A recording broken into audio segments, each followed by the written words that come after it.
I'm going to play a clip of Ron Paul talking about the attempted gold manipulation by the IMF when we come out of the next break. Bob Chapman's our guest. Bob, the mainstream media and the IMF, the World Bank, the G20 have gone from saying, will we go off the dollar, to yes, we're going off of it, and it's now begun. Will it be a long, protracted death or a quick death? Why does the establishment want this? Why are they doing this? This jobless recovery oxymoron, over 10% unemployment, those are cooked numbers. Break it down for us.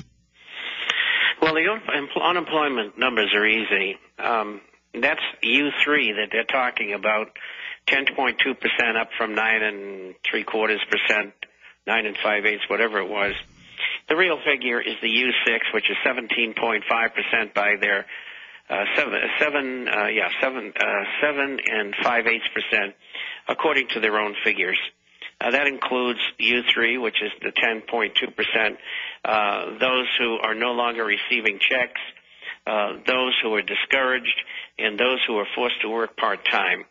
There's one thing that's left out of there, and that is called the birth-death ratio, which means the government says, well, gee, we can't check on everybody, so we'll guess. And so they always guess in their own favor, except for twice in the last 6 years.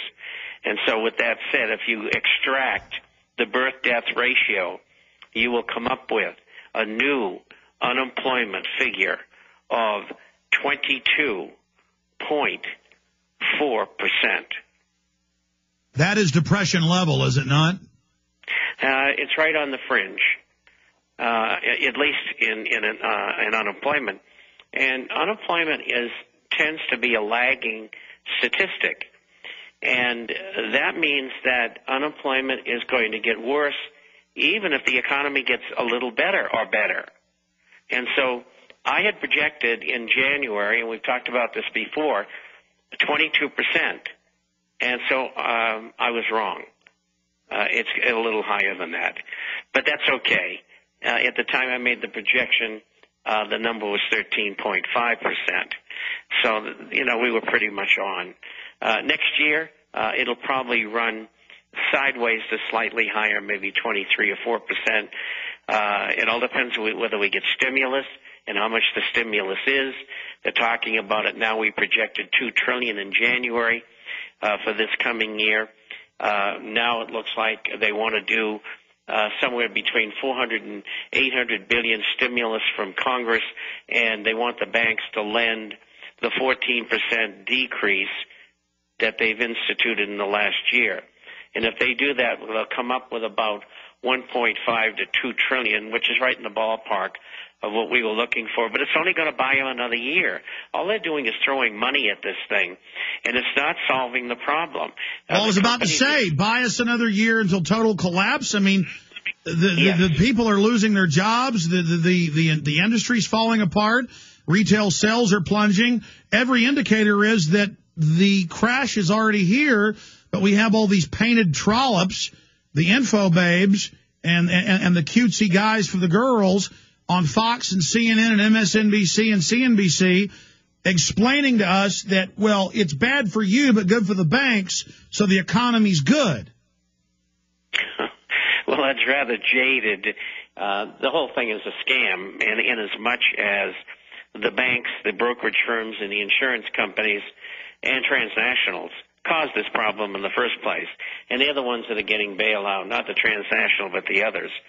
And so very little has gone to the public. And I know this is going to extend unemployment benefits and as well as the $8,000 credit for housing.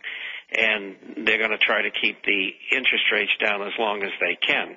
And that's like a Band-Aid on an axe wound? Exactly. Now, you asked for a timeline here. Must have been 6 months since Paul Craig Roberts and I were on here together, and we both said, 2.5 to 3 years. Well, here we are 6 months later, and now it's a 1.5 to 2.5 years. And they're going to pull the plug up in that area sometime. And so that would put us into 2011 and a half to 2012 and a half. somewhere in there, and that's when the whole house is going to fall down. And you got to have gold and silver coins, because if you don't, you're going to be in deep doo-doo. Well, some are saying, okay, it's a bubble in gold. Well, regardless, then, for investment, that's the These guys got bubbles in their heads, Alex, believe me. I mean, they don't know what to do. They've been so wrong so often. It's just totally pathetic. Okay, well, then let's discuss. No bubble there. I mean, let's take inflation officially since 1980. We got a break. Got a break. Come back, Bob. We'll be right back after this break with Bob, and he'll give us those numbers. And we'll play this Ron Paul clip. Go to your phone calls. Bob Chapman, the internationalforecaster.com is our guest. Infowars.com is our site. Nick, Jeff, Randy, Arnold, Mark, many others. We're going to your calls here in just a few minutes. 1-800-259-9231. Bob Chapman is our guest today with us 5 minutes into the next hour. Joins us every Friday in the third hour. Let's go ahead now and play this. Well, let's have Bob finish the point he was trying to make.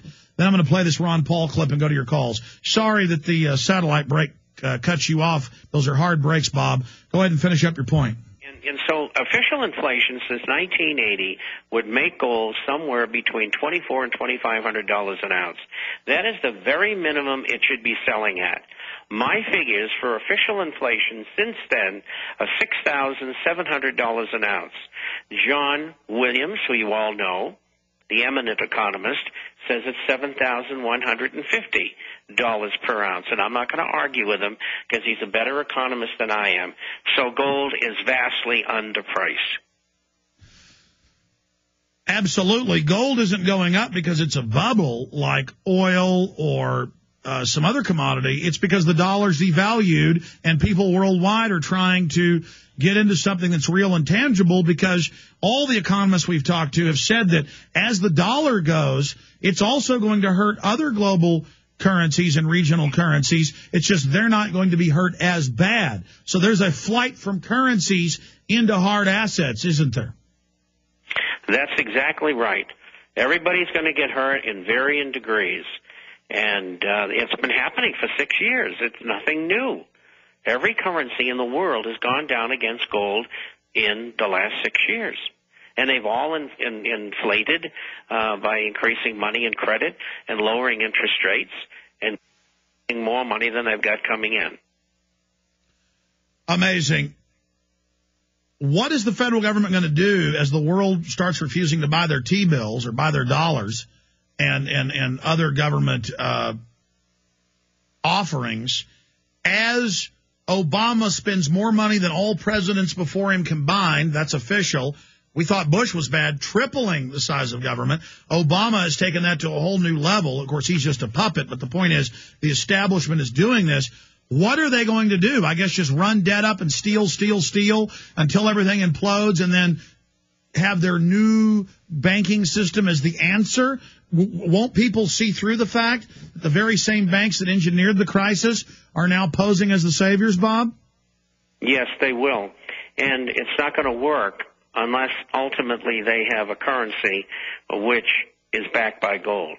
And so going full circle, how are they going to be able to continue to finance the U.S. debt? The Federal Reserve, that private corporation, they have been monetizing debt. That means they've been printing money out of thin air and using it to buy Treasury bonds, agency bonds, which is Fannie, Freddie, and Ginnie and FHA. They've been making swaps with foreign nations, $500 billion at a time. They've injected $12.7 trillion into the financial system just through banking and Wall Street in the last year. We're on the hook for $23.4 trillion if we don't get any of the money back. I mean, the figures are astronomical. They'd be paid for by the great-great-great-great-great-great-grandchildren of us. And this is how buried we are. And the only way out of this thing is official devaluation, which means gold would have set in a much, much higher price than it is now. And that there would have to be default on debt. And I believe that's going to happen a year and a half to two from now. And I'd like to get Paul Craig Roberts' view on that. because we I had him seem on to be pretty close.